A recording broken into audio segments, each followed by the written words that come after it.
So, ayun guys, quick update lang muna tayo ngayon sa SB19.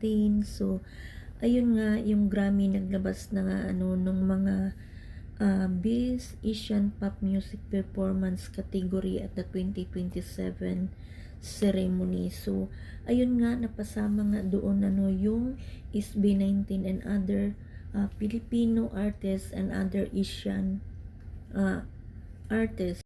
So, ayun na nga, and syempre, future song perform entirely in an Asian language. So, ayun, alam naman natin is B19,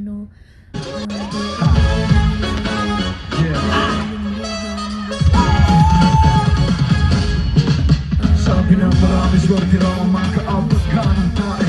Sabi na ilayo lang nilakada sila na may panay.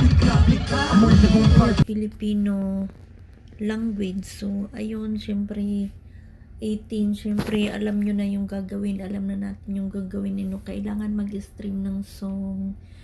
And, syempre, sa Spotify, kailangan iangat pa natin yung SB19, So, sana, this year, sila yung napili. Congratulations.